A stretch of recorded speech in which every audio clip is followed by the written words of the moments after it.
أعوذ بالله من الشيطان الرجيم. بسم الله الرحمن الرحيم.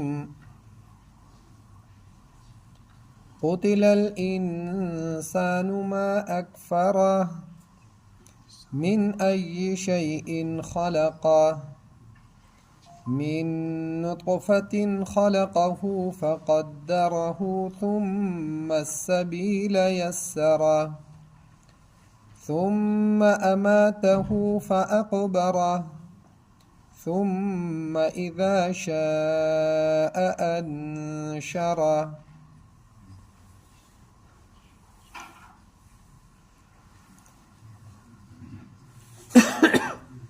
د دې زیګنه الله پاک د انسان د ناشکرۍ بیان کوي چې د پاره هیڅ وجه نشته چې د زمانه فرمانی وکړي او هیڅ عذر او دلیل د سره نشته او د الله په وحدانیت باندې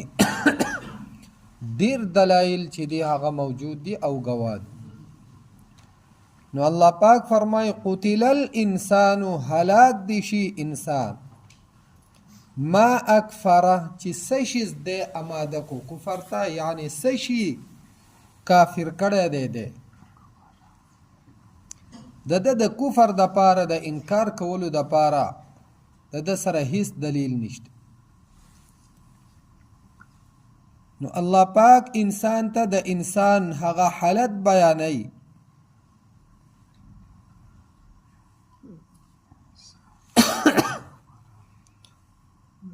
من ای شیء خلقه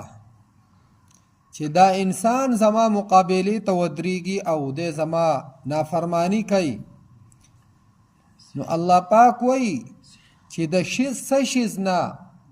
پیدا کړی دی دلره الله پاک وایي دی خو دې لږ خپل اصلیت طرف ته سوچ وکي او فکر دی وکي. بیا الله پاک فرمایي چې زه ورته په خپله باندې دا خیمه چې من نطفه د ما د نطفې نه پیدا کړی دی د یو قطرې نه پیدا شوی دی خلقه پیدا کړی دی الله پاک دلره فقدره بیا یې برابر کړی دی دلره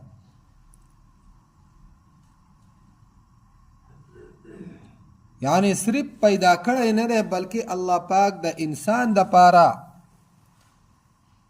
ډیر یو مناسب اندامونه او مناسب شکل و صورت ورکړی.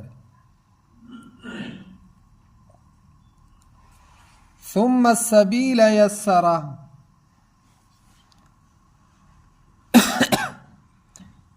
بیا یې لار اسانه کړې ده دته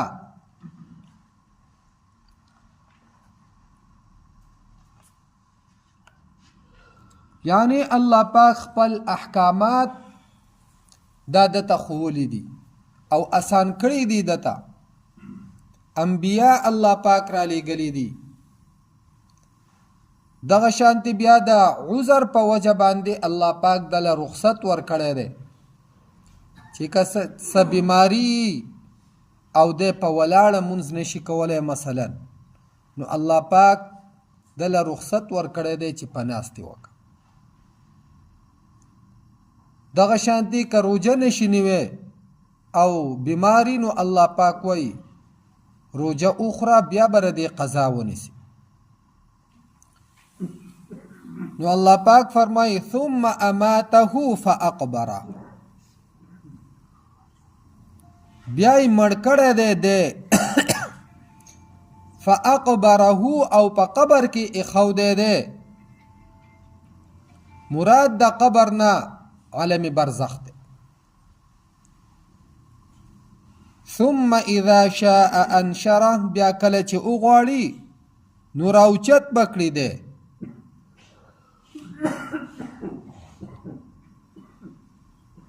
کلا لما يقض ما امره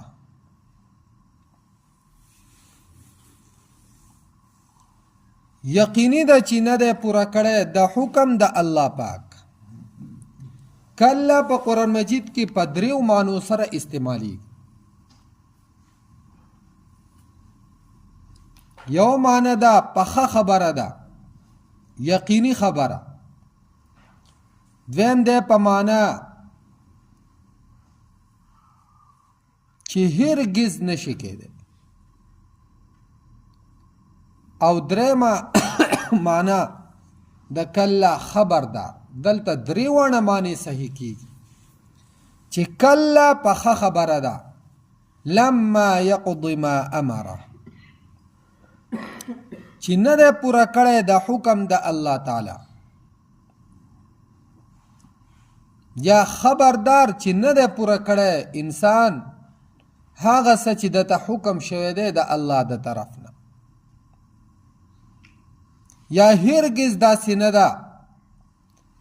چې دې انسان د الله حکم نه دی پوره کړی. نو الله پاک فرمایي فَلْيَنْظُرِ الْإِنسَانُ إِلَىٰ طَعَامِهِ، چې انسان سره د دینه زمانه فرمانی کوي نو دی خو د خپل خوراک ته سوچ وکړي. أَنَّا صَبَبْنَا الْمَاءَ صَبًّا،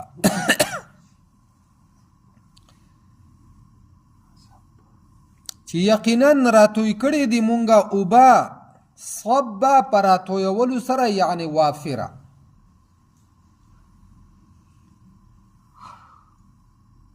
دی چې دا کومه نوڼۍ خوري په اسانتیا او په آرام باندې دی ناسي، نو الله پاک وایي دې ته دې سوچ وکړي چې دا د څومره مراحلو نه تېره شوې ده.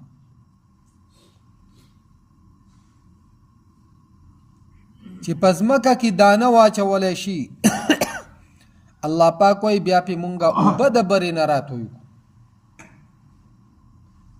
ثم شققنا الارض شقا،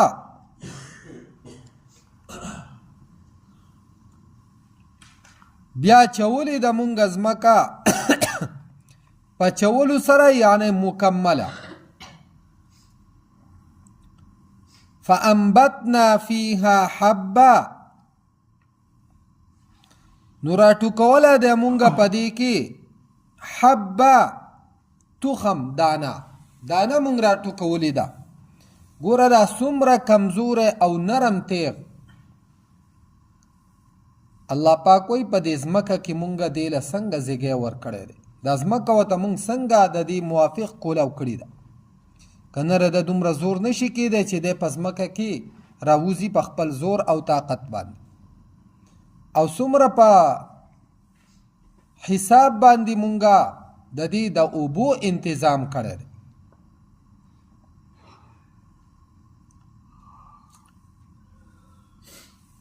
وعنبا وقضبا، او انګور او ترکاریانی. وقضبا ټول شیزونو ته چې کم مثلا د سبزیانو سره تعلق لري دا ټول په دې کې داخل دي. الله پاک وایي چې د دې اولنۍ مرحله هغه تاسو د زمیدار نه تپوس وکئ چې دا څومره انتهایی کمزوري. د یو شیز تخم ته چې وکتی شي دا انتهایی دومره کمزوری چې که تیز باران په دې باندې وشو نو دا هم ختمي. وزیتون و نخلا، او زیتون و نخلا او کجوری.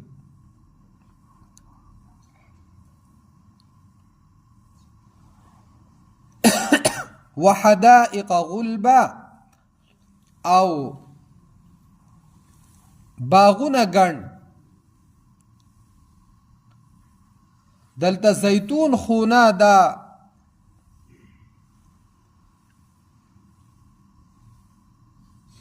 په خصوصیت سره ذکر شو. مفسرین وایي چې په دې کې د هغه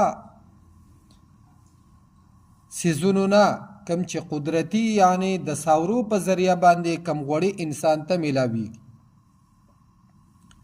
نو د هغې ذکر ونه شو او د زیتونو ذکر وشو. نو د طب په اصولو کې هغه وایي چې دغه غوړي چې کم انسان استعمالی او دی ورسره بدني مهنت نه کوي نو دا د ده دپاره نقصان جوړي او چې کله ورسره بدني مهنت کوي نو دغه غوړي بیا انسان له فایده ورکوي لیکن په زیتونو کې یو داسې خاصیت دی چې کده بدني مهنت مشقت کوي او کنه کوي خدا بدن له فایده ورکوي نو الله پاک فرمایي وفاکهة وابا او میوه وابا او گیاګانی یعنی واخه اب هغه شیز ته ویل کیږي چې د مقصود نه لکه مثلا انسان غنم کری نو رده مقصود دا بوس نه دی رده مقصود دا غنم دا دانه دا بوس پکې د ته میلاویږي یا دغه شانتی جوار کری نو رده مقصود ټانټنۍ د مقصود دغه جوار دی د دې وجنه چې کم مقصود نه دی پاغي کې عشر هم نشته لیکن صدقات پاغي کې شته چې انسان پاغي کې صدقات ورکړي الله پاک فرمای متاعا لکم ولانعامکم دا ستاسو د فائدې د پاره او ستاسو د ساورو د فائدې د پاره فاذا جاءت الصاخه کله چې راشي هغه تیزه چغه صاخه ویل کېږي چې د غوږونو پردې شلي هغه چغه یعنی دویمه شپېلۍ نو الله پاک فرمایي چې په دنیا کې خو د انسان سره د دنیا قدر و قیمت دی د پیسې او د مال قدر و قیمت دی خو الله پاک فرمایي کله چې دغه دویمه شپېلۍ ووهلی شي نو په دغه ورځ باندې به بیا د نیکۍ قدر و قیمت شروع شي اوس خو په یو عمل باندې په معمولی عمل باندې الله پاک انسان لا ډېرې نیکۍ ورکوي د حضرت علی کرم الله وجهه نه یو روایت ده چې د قرآن مجید په یو حرف باندې الله پاک انسان لا لس نیکۍ ورکوي او چې کله په منځه کې په ولاړې وای نو په یو حرف باندې سل نیکۍ دي او چې دوه درې کرخې سړی وای نو په هغې کې د انسان په زرګاو نیکۍ الله پاک دله ورکړي لیکن په دې دنیا کې د دې نیکۍ قدر نشته د نیکۍ قدر هغه به د هغې دویمې شپېلۍ نه وروستو بیا انسان ته پته لګي نو الله پاک فرمایي یوم یفر المرء من اخیه په دغه ورځ باندې تختی به هر انسان من اخی ضرور خپل چې کله په دغه ورځ باندې د انسان سره حساب کتاب شروع شي نو د چا نیکۍ چې هغه ډیری شي او ګناهونه یې کم شي نو د هغو دپاره به فیصله الله پاک د جنت وکړي دویمه ډله هغه ده چې د هغو نیکۍ هغه کمی شي ګناهونه یې سیوا شي نو د هغو دپاره به فیصله د جهنم وشي الله دې زموږ حفاظت وکړي او بله هغه ډله ده چې د هغو به نیکۍ او بدۍ دواړه برابر شي نو الله پاک به دته رخصت ورکي چې لاړ شه یو نیکي پیدا که چې ستا دا نیکۍ دا سیوا شي په بدو باندې نو دی به ډېر په خوشحالۍ باندې دغه ځینه چې یو نیکي څه شی دی نو دی به ډایرک راشي په خپل رور پسې ځکه په دنیا کې چې انسان ته څه داسې مشکل راپېښ شي نو دی خپل رور ته آواز وکړي نو رور ورسره رواني او ردنه بیا دی مخکې ډز وله کوي دی بیا شاته کوي وایي ته به زه مخکې کېږم ګزار وله کوي ردنه مخکې دا تپوس نه کوي چې ته په حقی که دا بل په حق دی دا ردې تپوس نه کوي نو الله پاک فرمای دی به په دې رور پسې لاړ شي چیرې ده خو په هر ځکې کې زما سره کومک کو وس په هم دی زما سره وکي نو هغه به ورته انکار وکي چې نه نو بیا به دی په مور پسې لاړ شي نو مور به هم انکار وکي نو دی به ورته بیا ووایي چې ای زما مور ته ما پیژنې چې زه څوک یم هغه به ورته وایي چې بچیه زه تا ولې نه پیژنم دی به ورته وایي اتعرفوني ته ما پیژنې هغه به وایي ولې دې نه پیژنم ته ما په خېټه باندې ساتلی ته ما په غېږه کې ستا پرورش کړی دی زه تا څنګه نه پیژنم نو هغه به وایي چې زما یوه نیکي په کار ده هغه به وایي دا خبرې مه کوه نن هغه ورځ نه ده بیا به دی په پلار پسې لاړ شي چې دی پلار زما دپاره د دنیا هر قسمه مشقت او تکلیف برداشت کو شپه به یې رونوله کار روزګار به یې کو د ورځې به یې کار روزګار کو ګرمۍ یخنۍ ته یې نه دي کتلي خپله جامه به یې خیرنه او زړه وه خو زما یې زړه نه ده پرېښودي راشه دا پلار به څه کار وکړي هغه به هم انکار وکړي وصاحبته بیا به په بیبي پسې لاړ شي چې دی خو هم زما سره د دنیا هر قسمه تکلیف اوچت کړی دی نو هغه به هم انکار وکړي و بنیه بیا به په دې زامنو پسې لاړ شي چې د دې زامنو دپاره خو ما د حلال حرام تمیز هم نه و کړی ما هر قسمه تکلیف او بوج په خپل ځان باندې اوچت کړی و د ګرمۍ یخنۍ پروا مې نه وه کړي خپل مې پردې کړي و رشته داریانې مې د دې بچو دپاره پرېښودې وې کیدای شي د بچي مې سخت خیال وکړي هغه به هم انکار وکړي الله پاک فرمایي چې په دغه ورځ به د نیکۍ قدرې بیا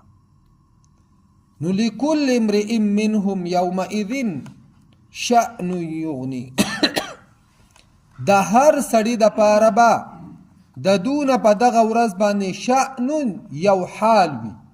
یغنیه چې بې پروا کړی به وي هغه د بل دغه به یو عجیبه منظري او کله په دنیا کې هم انسان ته الله پاک دا ښیي لکه په یو انسان باندې خپله څه بیماري داسې راغلي چې د هغه بیمارۍ د وجې نه په ده تکلیف مثلا موږ به درد والو په ده باندې درد دی ده اوازونه کوي او کله ولا ستن وهي او کله ګولۍ خوري خو درد دته آرام د درد نه نه میلاویږي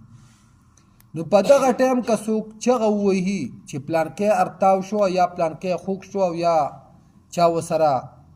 شر وکړو یا بل څه دی د هغې هېڅ پروا نه کوي دی دا تپوس نه کوي چې څوک یا څه بس دی په دې خپل تکلیف باندې د ده نه چې څوک تپوس هم کوي چې څنګه یې نو په ده دا خبره هم د بل بده لګي حالانکې دا د ده د خیرخواهۍ دپاره تپوس کوي نو الله پاک فرمایي چې د دنیا دا څه تکلیف او څه حالت دی هغه به ډېر انتهایي داسې حالت چې هر انسان به د بل نه بې پروا کړی وجوه یومئذ مسفره بعضې مخونه به په دغه ورځ باندې رڼا کوونکي وي ضاحکتون خندیدونکي به وي مستبشره خوشحالېدونکي به وي ځکه هغو ته به خوشخبري میلاو شوي د جنت الله پاک دې مونږ په دغه خلقو کې حساب کړي ووجوه او بعضې مخونه به یومئذ په دغه ورځ باندې علیها غبرتون په هغې باندې به دوړې وي ترهقها قطره پټ کړي به وي هغې لره توروالي هغه توروالی کم چې د ترکول وي یعنې داسې به توري لکه دا ترکول چې پې مږلی شوي اولئک هم الکفرة الفجره دغه کسان دو کافران فجره او فاجران دي نو دلته کې کفره لفظ ذکر شو د دې دپاره چې د دې تعلق د عقیدې سره دی او د فجره لفظ ذکر شو فجور د دې تعلق د عمل سره دی یعنی ردو عقیده هم خرابه او عمل هم خراب زمون خو الحمدلله چې عقیده برابر ده لیکن عمل زمون د پاره هم لازمی دی چې مونږ عمل هغه خپل برابر کو قتل الانسان قتل دی تبادشی انسان ما اکفرا سشی کافر کڑے دے دے من ای شیء خلقا دا کم شینا هغه پیدا کړی دی دے من نطفه دا نطفینا خلقه پیدا کړی دی دے فقدره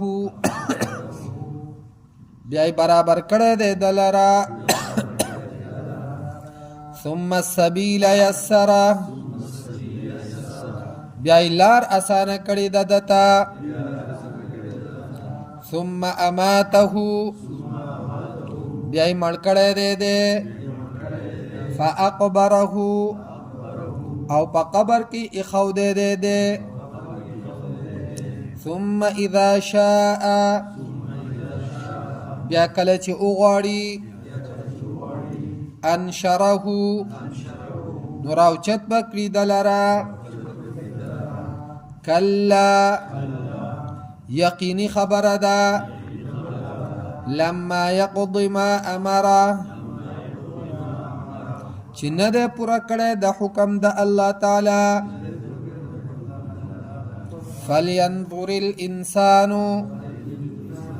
پس ودی ګوري انسان الى طعامه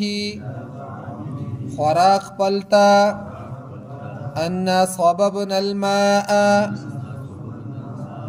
یقینا را توی کړی دی مونږه اوبا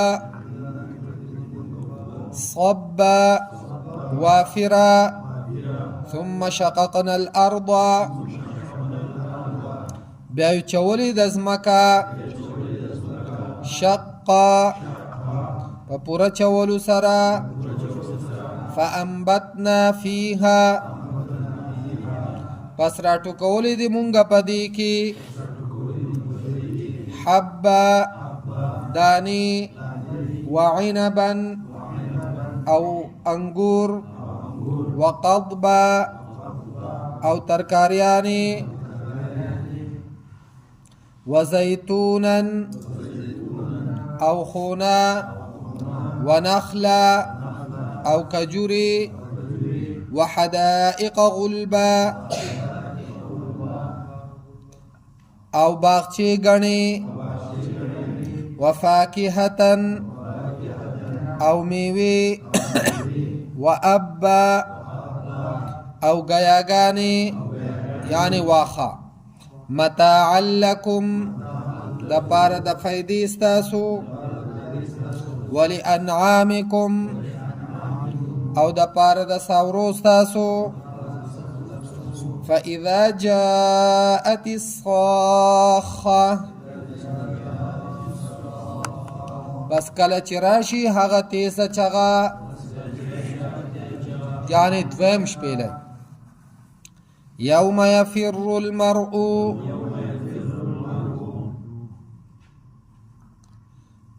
په دغه ورځ تختی بسړی من اخی درور خپلنا و امه او د مور خپلنا و ابیه او د پلار خپلنا و صاحبته